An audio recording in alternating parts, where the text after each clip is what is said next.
राम राम भाई सारियाने। Haryana current affair की इस सीरीज में हम हरियाणा हाल फिलहाल की जो मैगजीन है इसको कवर कर रहे हैं। इसमें करंट अफेयर मैप्स और टॉपिक के साथ हैं और इसमें जून 2022 से लेकर अब तक का करंट अफेयर है। मैप और टॉपिक से होने का ये फ़ायदा है कि इससे आपको याद करने में काफ़ी आसानी रहती है और एग्जाम में भी रिकॉल वापिस से याद आपको आसानी से आ जाता है। पिछली बार जब सीटी ग्रुप सी का एग्जाम हुआ था उसमें भी करंट अफेयर्स के सभी क्वेश्चन इसी मैगजीन में से आ गए थे। इस बार इस मैगजीन में करंट अफेयर्स के साथ साथ हरियाणा जीके के इंपॉर्टेंट पॉइंट्स भी हैं, तो इससे आपको काफ़ी हेल्प रहेगी। आप इसकी पीडीएफ ले सकते हो। अभी लेक्चर स्टार्ट करते हैं और पीडीएफ कैसे लेनी है ये आपको लेक्चर के एंड में बता देता हूँ। अब हरियाणा बजट को कवर करते हैं। हरियाणा के मुख्यमंत्री हैं मनोहर लाल खट्टर जी, यही वित्त मंत्री भी हैं। इन्होंने बतौर वित्त मंत्री गठबंधन सरकार का चौथा बजट पेश किया है। हरियाणा के वित्तीय वर्ष 2023-24 के लिए कितना बजट पेश किया गया है? ये 1,83,950 करोड़ रुपए का पिछली बार से 11.6% की वृद्धि हुई है। पिछले वर्ष था 1,64,808 करोड़ रुपए। हरियाणा अपने बजट का सर्वाधिक यानी 11.6% हिस्सा बजट अदायगी में दे रहा है। 2023-24 में 3 अन्य मेट्रो लिंक शुरू करने का बजट में प्रस्ताव किया गया है। रेजांगला चौक से दिल्ली में इंदिरा गांधी अंतर्राष्ट्रीय हवाई अड्डे तक मेट्रो लिंक का प्रस्ताव किया गया है। सदर्न पेरिफेरल रोड, इससे ग्लोबल सिटी और मानेसर होते हुए पंचगांव तक मेट्रो लिंक बनाया जाएगा। हरियाणा में वित्तीय वर्ष 2023-24 के लिए गौ सेवा आयोग का बजट बढ़ाकर कितना किया गया है? ये 400 करोड़ रुपए किया गया है। पिछले वर्ष ये 40 करोड़ रुपए था। राज्य में हरियाणा गौ सेवा आयोग के साथ जो पंजीकृत हैं 632 गौशालाएं और उनमें करीब 4.6 लाख बेसहारा पशु हैं, उनको रखने वाली गौशालाओं को उचित रूप से वित्तीय सहायता दी जाएगी। इस गौ सेवा आयोग बजट के तहत 2023-24 के लिए सेवा क्षेत्र को 10,524 करोड़ रुपए आवंटित करने का प्रस्ताव है, जो चालू वर्ष के जो संशोधित अनुमानों से 4.1% अधिक है। 2 साल पहले सरकार ने 4,000 आंगनवाड़ियों को प्ले स्कूलों में तब्दील करने का फैसला किया था। अब मौजूदा आंगनवाड़ियों को परिवर्तित करके और प्रारंभिक शिक्षा में आंगनवाड़ी कार्यकर्ताओं को प्रशिक्षण प्रदान करके अगले 2 वर्षों में 4,000 और प्ले स्कूल जोड़ने का प्रस्ताव बजट में किया गया है। 2023-24 के लिए श्रम क्षेत्र के लिए 229 करोड़ रुपए आवंटित करने का प्रस्ताव है, जो चालू वर्ष के संशोधित अनुमानों से 48.8% अधिक है। श्रम कल्याण बोर्डों के पास जो उपलब्ध निधि से राष्ट्रीय राजधानी क्षेत्र यानी एनसीआर के श्रमिकों के लिए किफायती किराए की आवास योजना के रूप में लेबर हॉस्टल स्थापित करने का प्रस्ताव बजट में किया गया है। श्रमिकों के बच्चों को उच्च शिक्षा के लिए प्रोत्साहित करने के लिए एक नई मुख्यमंत्री श्रमयोगी प्रतिभावान योजना शुरू करने का प्रस्ताव है। हरियाणा की जीडीपी में पर्यटन का कितने प्रतिशत योगदान है? 0.3%। देश की अर्थव्यवस्था में पर्यटन की 10% भागीदारी है। पंचायती राज संस्थाओं को 2023-24 में 3,145 करोड़ रुपए मिलेंगे। 2023-24 के बजट में ग्रामीण क्षेत्र के लिए 7,202 करोड़ रुपए यानी 3.91% आवंटित करने का प्रस्ताव है, जो चालू वर्ष में जो संशोधित अनुमान है उनकी तुलना में 70.4% ज्यादा है। वित्त वर्ष 2023-24 के बजट में शहरी विकास और आवास क्षेत्रों के लिए 5,893 करोड़ रुपए यानी 3.20% आवंटित करने का प्रस्ताव है और ये चालू वर्ष के संशोधित अनुमानों से 11.1% ज्यादा है। जिला परिषदों और अन्य पंचायती राज संस्थाओं को अपने स्तर पर विकास कार्य में सशक्त बनाने के लिए इंजीनियरिंग विंग के लिए अतिरिक्त 699 पद सृजित किए गए हैं। इसके अलावा स्वीकृत 2,237 पदों के अतिरिक्त ग्राम सचिवों के समकक्ष 2,250 पदों का सृजन किया गया है। 2023-24 में ग्राम पंचायतों में 1,000 नए पार्क और व्यायामशालाएं बनाने का प्रस्ताव है और वर्ष के अंत तक ग्रामीण क्षेत्रों में जो प्रत्येक शमशान भूमि है और कब्रगाह है उनको शिवधाम योजना में कवर किया जाएगा। राष्ट्रीय स्तर पर अपनी श्रेणी में शीर्ष 50 में स्थान पाने वाली पालिकाओं में जो सफाई कर्मचारी हैं उनके द्वारा किए गए कार्यों को मान्यता दी जाएगी और उस शहरी स्थानीय निकाय के जो सभी सफाई कर्मचारी हैं उनको शहर को साफ रखने में उनके प्रयासों की मान्यता के रूप में प्रति माह 1,000 रुपये की अतिरिक्त प्रोत्साहन राशि दी जाएगी, या फिर सालाना की बात करें एक साल में 12,000 रुपये प्रदान किए जाएंगे। बड़े शहरों में सीवरेज के बुनियादी ढांचे में सुधार के लिए 200 करोड़ रुपए की राशि अलग रखने का भी प्रस्ताव है। और वर्ष 2023-24 में कुंडली, राई, सोनीपत सहित सोनीपत मेट्रोपॉलिटन क्षेत्र की एकीकृत योजना और विकास के लिए सोनीपत मेट्रोपॉलिटन डेवलपमेंट अथॉरिटी की स्थापना करने का कानून लाने का प्रस्ताव है। प्रधानमंत्री आवास योजना में दिए जा रहे लाभों के अलावा राज्य सरकार द्वारा की गई पहलों के माध्यम से 2023-24 में 1 लाख घर उपलब्ध कराने का प्रस्ताव है। वर्ष 2023-24 में 5,000 किलोमीटर सड़कों के सुधार का प्रस्ताव बजट में किया गया है।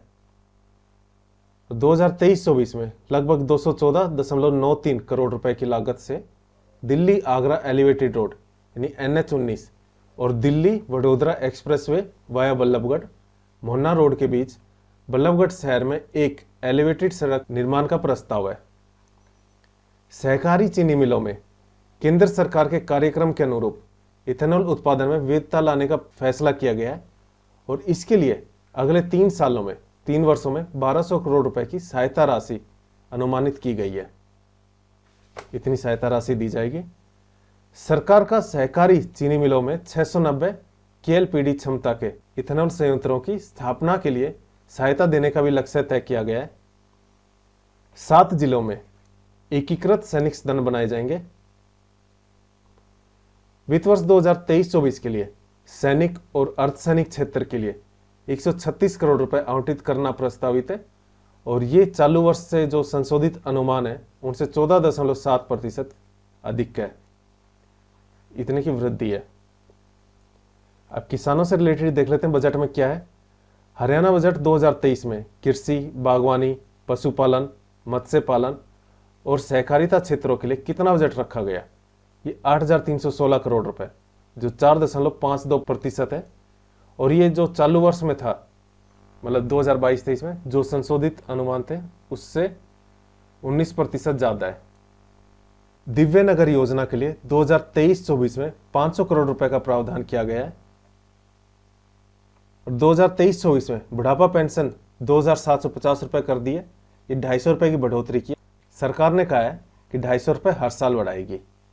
वृद्धावस्था सम्मान भत्ता के लिए आय पात्रता सीमा जो फिलहाल खुद के लिए और पति या पत्नी के लिए 2 लाख रुपए प्रति वर्ष PPP सत्यापित डेटा के आधार पर बढ़ाकर 3 लाख रुपए प्रति वर्ष किया जाना प्रस्तावित है। वरिष्ठ नागरिकों के रियासती किराए की पात्रता के लिए आयु सीमा को 65 वर्ष से घटाकर 60 वर्ष करने का प्रस्ताव पास किया गया है। महिलाओं के लिए देखते हैं बजट में क्या है। हरियाणा बजट 2023 में महिला और बाल विकास क्षेत्र के लिए कितना बजट रखा गया? ये 2,047 करोड़ रुपए जो कुल बजट का 1.11% है। स्वास्थ्य क्षेत्र में देखें 2023-24 के लिए स्वास्थ्य क्षेत्र पर 4.76% हिस्सा स्वास्थ्य पर खर्च किया जा रहा है। गुरुग्राम में 700 बेड का अत्याधुनिक मल्टी स्पेशलिटी हॉस्पिटल बनाया जाएगा। 2023-24 में चिरायु आयुष्मान भारत का लाभ उन सभी परिवारों तक पहुंचाने का प्रस्ताव है जिनकी PPP परिवार पहचान पत्र में वार्षिक सत्यापित आय 1,80,000 रुपए से 3 लाख रुपए तक होगी। इन परिवारों को सूचीबद्ध किसी भी अस्पताल में 5 लाख रुपए तक का चिकित्सा उपचार कवर प्राप्त करने के लिए जो प्रति परिवार है इनसे प्रति वर्ष 1,500 रुपए का मामूली योगदान करने के लिए कहा जाएगा। ये प्रीमियम रहेगा 1,500 रुपए प्रति परिवार का। जिला रेड क्रॉस सोसाइटी द्वारा दिव्यांग बच्चों को भी उचित शिक्षा और देखभाल प्रदान करने के लिए 15 स्कूल बनाए जाएंगे। जिला रेड क्रॉस सोसाइटी बनाएगी। शिक्षा क्षेत्र में देखते हैं। शिक्षा क्षेत्र में 2023-24 के लिए 20,638 करोड़ रुपए यानी 11.03% आवंटित करने का प्रस्ताव है जो 5.2% अधिक है चालू वर्ष से। 1,80,000 रुपए तक की आय वाले परिवारों के विद्यार्थियों को निःशुल्क कोचिंग प्रदान की जाएगी और 1,80,000 से 3 लाख रुपए तक की आय वाले बच्चों के विद्यार्थियों को 50% अनुदान दिया जाएगा। प्रतियोगी परीक्षाओं में भाग लेने के लिए 1000 स्नातक छात्रों को सरकारी कॉलेजों में कोचिंग प्रदान की जाएगी। युवाओं को स्टार्टअप स्थापित करने के लिए प्रोत्साहित करने के लिए इंक्यूबेशन केंद्रों की स्थापना की जाएगी। श्री विश्वकर्मा कौशल विश्वविद्यालय युवाओं को साथ जोड़कर उन्हें कौशल के साथ सशक्त बनाने के लिए एक पायलट स्कीम के रूप में मुख्यमंत्री कौशल मित्र फेलोशिप योजना तैयार करेगा। यह स्कीम राष्ट्रीय उद्देश्यों को पूरा करने में सहायक होगी। स्ट्रीट वेंडर्स हो गए या फिर छोटे कारोबारी और व्यापारियों जिनका वार्षिक कारोबार 1,50,00,000 तक का है, इनको प्राकृतिक आपदा या आग के कारण जो संपत्तियों में नुकसान होता है उन मामलों में मुआवजा प्रदान करने के लिए मुख्यमंत्री व्यापारी क्षतिपूर्ति बीमा योजना 1 अप्रैल 2023 से शुरू हो जाएगी। वर्ष 2023-24 में जो मान्यता प्राप्त विश्वविद्यालय और कॉलेज हैं उनमें विद्युत वाहन, मैन्युफैक्चरिंग, एविएशन, फार्मेसी और ग्रीन टेक्नोलॉजी में उत्कृष्टता केंद्र स्थापित किए जाएंगे। 894 सरकारी स्कूलों में 70,427 डेस्क प्रदान किए जाएंगे ताकि बच्चों को जमीन पर न बैठना पड़े। 11 मेडिकल कॉलेजों के निर्माण में पूंजीगत कार्यों में कुल निवेश लगभग 10,000 करोड़ रुपए होने की संभावना है, जिससे एमबीबीएस की सीटें 1,350 बढ़ जाएंगी और मौजूदा क्षमता में 75% की अतिरिक्त वृद्धि होगी। वर्ष 2023-24 में महेंद्रगढ़, जींद, भिवानी इन जिलों में 3 सरकारी मेडिकल कॉलेज अपने पहले प्रवेश के साथ शुरू होने की संभावना है। 2023-24 में यहाँ पर नए मेडिकल कॉलेज खुलेंगे, उनके स्टार्ट होने की संभावना है। 2023-24 में प्रत्येक जिला परिषद में एक अलग इंजीनियरिंग विंग प्रदान किया जाएगा। 2023-24 में हरियाणा कौशल विकास मिशन विशिष्ट प्रशिक्षण और पाठ्यक्रमों के माध्यम से 2 लाख बेरोजगार युवाओं को राष्ट्रीय कौशल योग्यता ढांचे के लिए कौशल प्रशिक्षण प्रदान करेगा। 2023-24 में 2 लाख युवाओं के कौशल प्रशिक्षण के लिए 25 करोड़ रुपए की राशि का प्रावधान है और जरूरत पड़ी तो इस प्रस्तावित राशि के अतिरिक्त अलग से बजट प्रावधान किया जाएगा। बैंकों और वित्तीय संस्थानों के सहयोग से वेंचर कैपिटल फंड स्थापित करने का भी प्रस्ताव बजट में रखा गया है। युवाओं को 5 करोड़ रुपए तक की लागत की परियोजनाओं में उद्यमी बनाने की सहायता के लिए 200 करोड़ रुपए का वेंचर कैपिटल फंड बनाया जाएगा। हर वर्ष लगभग 5,000 युवाओं को artificial intelligence, machine learning, data science, data analytics और प्रोग्रामिंग और इसके अलावा इलेक्ट्रिक वाहन विनिर्माण के क्षेत्र में नौकरियों के लिए प्रशिक्षण देने के लिए प्रौद्योगिकी कंपनियों के सहयोग से श्री विश्वकर्मा कौशल विद्यालय में जो उभर रही हैं प्रौद्योगिकियों के लिए कौशल केंद्र स्थापित किए जाएंगे। इनके लिए कहां पर कौशल केंद्र स्थापित किए जाएंगे? श्री विश्वकर्मा कौशल विश्वविद्यालय में। सरकार ग्रुप सी और ग्रुप डी के लिए सीईटी कॉमन पात्रता परीक्षा इसके माध्यम से 2023-24 में जैसा कि उस टाइम बताया था कि 65,000 से अधिक नियमित पदों पर भर्ती करेगी। फिलहाल तो ग्रुप सी का क्या ही चल रहा है पता नहीं, पर उम्मीद करते हैं ग्रुप डी का आपका एग्जाम सही तरीके से होगा और जल्दी ज्वाइनिंग भी दे देंगे। 2023-24 के लिए युवा क्षेत्र को 1,636 करोड़ आवंटित करने का प्रस्ताव है। आईटीआई में छात्राओं के प्रवेश में सुधार के लिए सरकार ने सरकारी आईटीआई में प्रवेश लेने वाली 3 लाख रुपए इससे कम जिनकी पारिवारिक आय है उन प्रत्येक लड़की को 2,500 रुपए की वित्तीय सहायता प्रदान करने का प्रस्ताव किया है। हरियाणा सरकार ने मिड डे मील योजना के बजट में कितने फीसदी की बढ़ोतरी की है?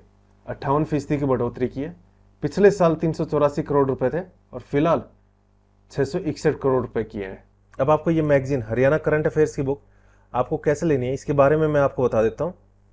ये मैगजीन इसकी सॉफ्ट कॉपी यानी पीडीएफ हम 39 रुपीज़ में आपको दे रहे हैं। इसके लिए आपको करना क्या है, जो ये नंबर है व्हाट्सएप नंबर, इस पर आपको गूगल पे, पेटीएम या फ़ोन पे कर देना है 39 रुपीज़ का और उसकी पीडीएफ इस नंबर पर व्हाट्सएप कर देनी है। और जैसी पेमेंट कंफर्म होती है तो हम आपको इस मैगजीन की पीडीएफ दे देंगे जिसमें करंट अफेयर जो 1 साल से ऊपर का है, जून 2022 से लेकर अब तक का है, मोर देन 1 ईयर्स का है, और इसके साथ ही हरियाणा के मोस्ट इंपोर्टेंट पॉइंट्स भी हैं। तो इसकी पीडीएफ हम आपको सेंड कर देंगे। बाकी आपको कोई भी डाउट हो आप इसी व्हाट्सएप नंबर पर हमसे पूछ सकते हो। आज के लिए इतना ही। Thank you. जय हिंद, जय भारत।